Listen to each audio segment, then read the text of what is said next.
ये कहानी है 1938 की। कैरली नाम के एक आदमी की, हंगेरियन आर्मी में, और वो उस कंट्री का बेस्ट पिस्टल शूटर था।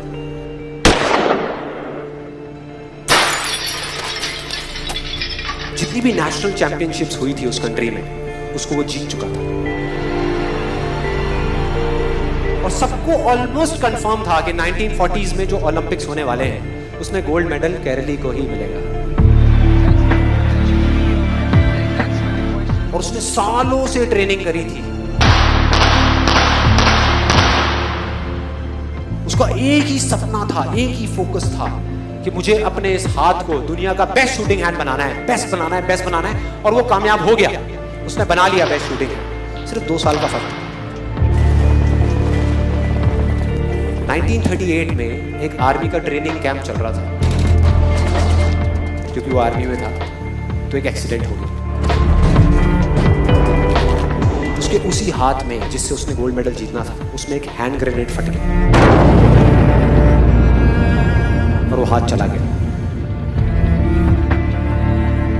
जो उसका सपना था, जो फोकस था, सब खत्म।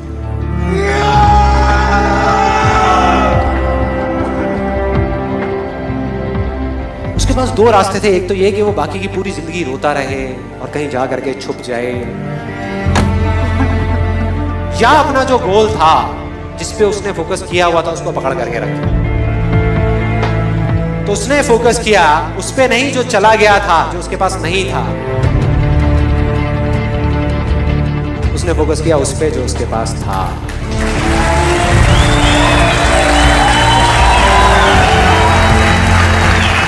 जो उसके पास था।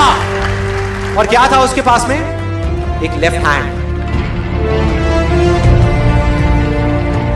एक ऐसा हाथ जिससे वो लिख तक नहीं सकता था। 1 महीने तक उसका हॉस्पिटल में इलाज चला इस हाथ के लिए, और सही 1 महीने बाद अपनी ट्रेनिंग शुरू कर दी इस हाथ की।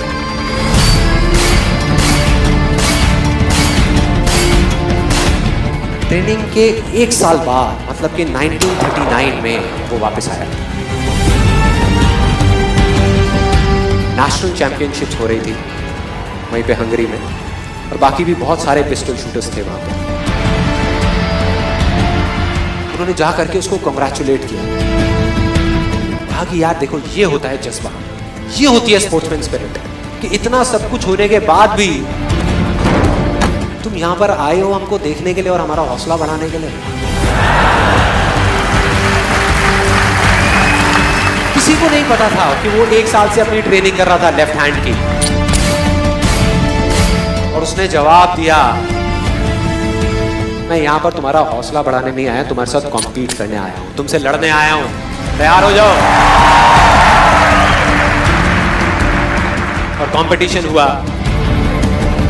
बाकी सब वहां पर जितने भी लोग थे वो कॉम्पीट कर रहे थे अपने बेस्ट हैंड से। ये कॉम्पीट कर रहा था अपने ओनली हैंड से, ओनली हैंड से।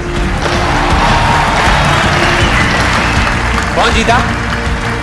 The man with the only hand, Kairali जीत गया। लेकिन वो यहां नहीं रुका।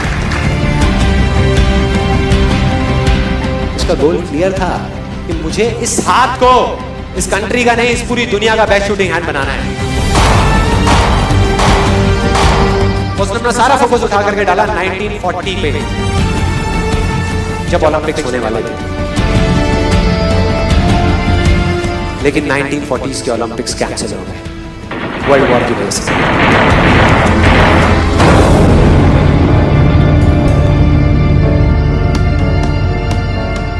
उसने अपना सारा फोकस उठा करके कहां डाल दिया? 1944 में जो ओलंपिक्स होने वाले थे उसके ऊपर। और 1944 में जो ओलंपिक्स होने वाले थे वो भी कैंसिल हो गए वर्ल्ड वॉर की वजह से। फिर से कैंसिल।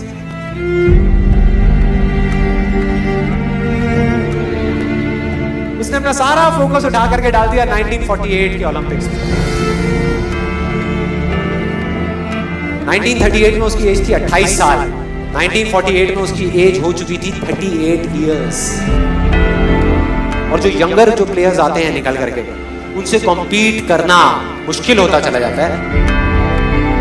लेकिन मुश्किल नाम का ये वर्ड था ही नहीं उसकी डिक्शनरी में। वो गया, पूरे वर्ल्ड के बेस्ट शूटर्स आए हुए थे जो अपने बेस्ट हैंड से कॉम्पीट कर रहे थे, और ये अपने ओनली हैंड से कॉम्पीट कर रहा था। और कौन जीता? The man with the only hand.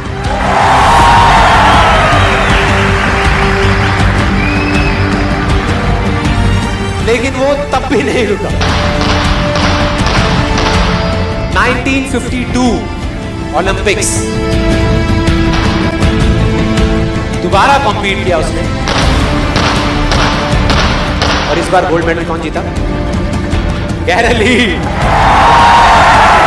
4 साल बाद दोबारा से, और पूरी की पूरी हिस्ट्री को बदल करके रख दिया ओलंपिक्स। इस पर्टिकुलर कंपटीशन में उससे पहले किसी भी एथलीट ने लगातार 2 गोल्ड मेडल्स नहीं जीते।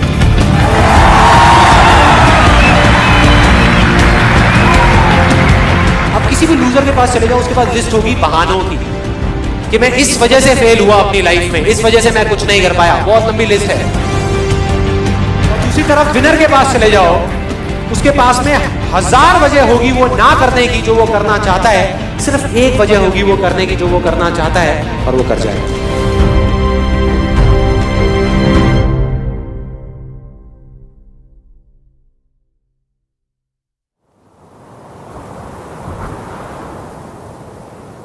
क्या हर एडवेंचर स्टार्टिंग में एक प्रॉब्लम नहीं होता?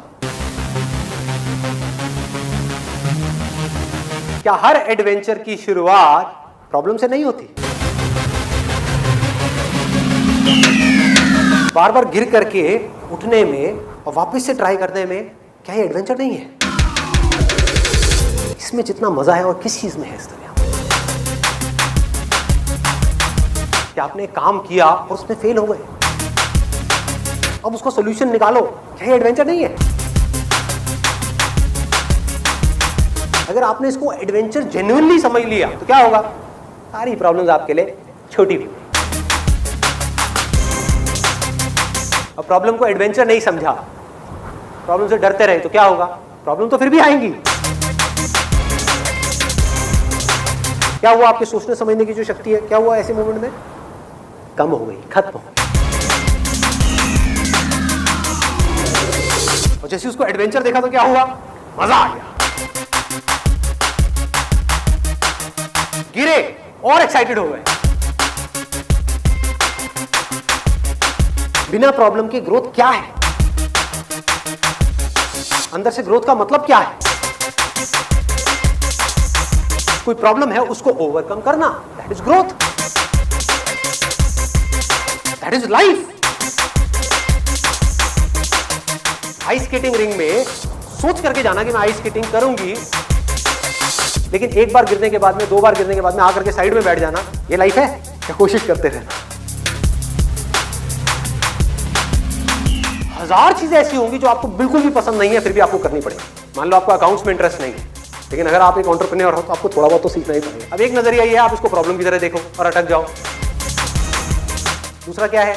इसको एडवेंचर बना दो। मतलब आपको लगता है कि मैं ये काम नहीं कर पाऊंगा, फिर भी मैं कोशिश कर रहा हूं और फिर भी मैं उस काम को कर जाऊं, तो आप क्या बनोगे? क्या हो जाओगे अंदर से?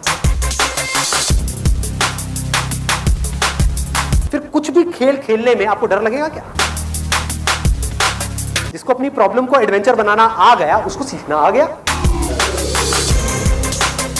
जो आदमी कुछ भी सीख सकता है वो कुछ भी कर सकता है, जो कुछ भी कर सकता है वो कुछ भी पा सकता है। क्या ऐसा है जो वो नहीं पा सकता? Buy this car, you'll get girls. Buy this bra, you'll get guys.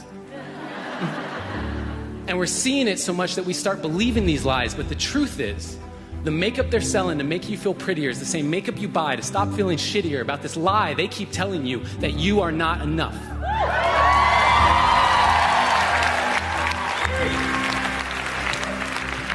And what about the movies we watch, all the shows on TV? The more I watch, the more I see I need you to complete me. And yes, love is the answer, love is the key, but if you can't love yourself, how could you ever love me?